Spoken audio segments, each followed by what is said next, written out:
उस रात की कहानी सुनाने से पहले मैं एक बात साफ कर देना चाहता हूँ।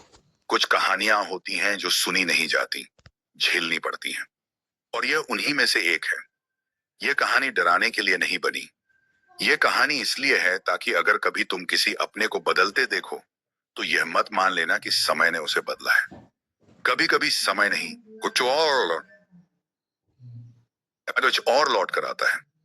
यह घटना उस दौर की है जब मैं पैदा भी नहीं हुआ था। यह कहानी मेरी मामी की है। एक पढ़ी लिखी, शहर में पली बढ़ी लड़की, जिसकी शादी एक छोटे से गांव में हुई थी। शादी के बाद वह एक ऐसे घर में आई जहां जिंदगी के नियम शहर से बिल्कुल अलग थे। गांव की सुबह मुर्गे की आवाज से शुरू होती थी। दिन घास, गोबर, चूल्हे और मवेशियों में गुजरते थे। और रातें अजीब सी खामोशी में डूबी रहती थीं, जहां हर आवाज कुछ कहती थी। शहर की खुली हवा में जीने वाली मामी के लिए यह सब आसान नहीं था। घास काटना, बकरियों को चारा देना, गौशाला जाना, चूल्हे पर खाना बनाना, यह सब उनके लिए नया था। लेकिन फिर भी उन्होंने शिकायत नहीं की। धीरे धीरे उन्होंने खुद को समझाया, शादी के बाद यही जिंदगी होती है। समय बीता। गांव में उनकी दोस्तियां हुई। हर सुबह वे दूसरी औरतों के साथ जंगल की ओर जाती, गायों के लिए चारा लेने। हंसी मजाक होता, बातें होती, लेकिन दिल के किसी कोने में एक खालीपन था। उन्हें शहर याद आता था, अपना मायका, अपनी माँ। और यही बात धीरे धीरे घर में झगड़े की वजह बनने लगी। वे बार बार अपने पति से कहती, कुछ दिन के लिए मुझे माँ के घर छोड़ आओ। लेकिन हर बार जवाब एक ही होता, पिताजी मना कर रहे हैं। एक दिन यह बात इतनी बढ़ गई कि गुस्से में मामी के मुंह से निकल गया, अगर तुम नहीं ले जाओगे तो मैं खुद चली जाऊंगी। घर में सन्नाटा छा गया। उनके पति और ससुर ने गुस्से में कह दिया, तो चली जाओ, देखते हैं कहां जाओगी। और वो चली गई। शाम ढल गई, रात उतर आई, लेकिन मामी वापस नहीं लौटी। पहले किसी ने ज्यादा ध्यान नहीं दिया, गुस्से में कहीं बैठी होंगी। लेकिन जब रात गहरी हो गई और सुबह की पहली रोशनी भी आई, तब डर ने दस्तक दी। गांव वालों के साथ उनके पति उन्हें ढूंढने निकले। जंगल, ऊंचे पेड़, घनी झाड़ियां, हर रास्ता देखा गया। हर आवाज पर चौंक कर नाम पुकारा गया, लेकिन मामी कहीं नहीं मिली। दूसरा दिन बीत गया। अब गांव में फुसफुसाहट शुरू हो चुकी थी।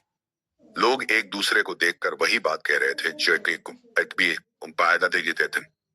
जो कोई जोर से नहीं कहना चाहता था। उस चुड़ैल ने पकड़ लिया होगा।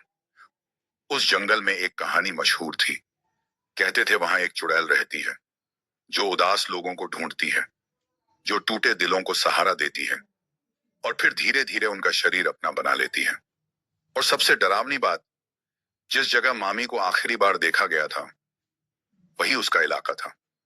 तीसरे दिन, जब सब उम्मीद छोड़ चुके थे, तब्दील हो गया। नंगे पांव, धीमी चाल, सिर झुका हुआ। अवताई कम मामी थी। उनके पति दौड़कर उनके पास पहुंचे, उन्हें गले लगाया, रोते हुए माफी मांगी। लेकिन मामी ने ना गले लगाया, ना जवाब दिया। उनकी आंखें खुली थीं, पर देख नहीं रही थीं। लाल साड़ी फटी हुई थी, चूड़ियां टूटी थीं, बाल भीगे हुए और सीधे, जैसे किसी ने कंघी तक नहीं की हो। घर लाया गया और वहीं से असली डर शुरू हुआ। मामी बोलती नहीं थी, खाती नहीं थी, और सबसे अजीब बात, आंखें बंद रखती थीं हमेशा। लोग कहने लगे, इस पर कुछ सवार है। पंडित बुलाया गया। जैसे ही उसने मामी को देखा, उसके चेहरे का रंग उड़ गया। उसने कहा, इस औरत पर मसान है। गांव में सब जानते थे, जिस पर यह चढ़ जाए, वो जिंदा तो रहता है, लेकिन खुद का नहीं रहता।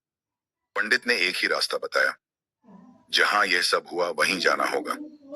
लेकिन सवाल यह था, जब मामी बोलती ही नहीं, तो बताएंगी कैसे? फिर भी हर दिन उनसे एक ही सवाल पूछा जाता, तुम उन 2 दिनों में कहां थी? 1 महीना बीत गया। एक दिन मामी ने आंखें खोली, धीरे से उठी और अपने पति के पास आकर बैठ गई। उन्होंने बस एक दिशा में इशारा किया और बहुत धीमी आवाज में कहा, मैं वहीं थी। उसने मेरा बहुत ध्यान रखा और उस पेड़ से मेरी बहुत यादें जुड़ी हैं। उनकी हथेली पर दो गहरे निशान थे, सीधे, जैसे किसी ने जानबूझकर बनाए हों। रात को उनके पति और भाई जंगल गए, आवाजों का पीछा करते हुए एक पेड़ के पास पहुंचे। उस पेड़ पर भी वही दो निशान थे। घुटनों पर गिरकर माफी मांगी गई, पूजा करवाई गई। मामी बच गई, लेकिन पूरी तरह नहीं। वो लौट आई, पर पहले जैसी नहीं। कभी खुद से बातें करती, कभी किसी को देखकर मुस्कुरा देती, जहां कोई होता ही नहीं।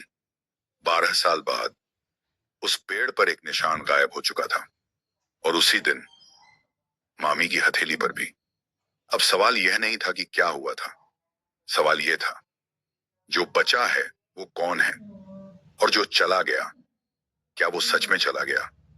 कुछ कहानियां खत्म नहीं होती, वे बस किसी और में शुरू हो जाती हैं।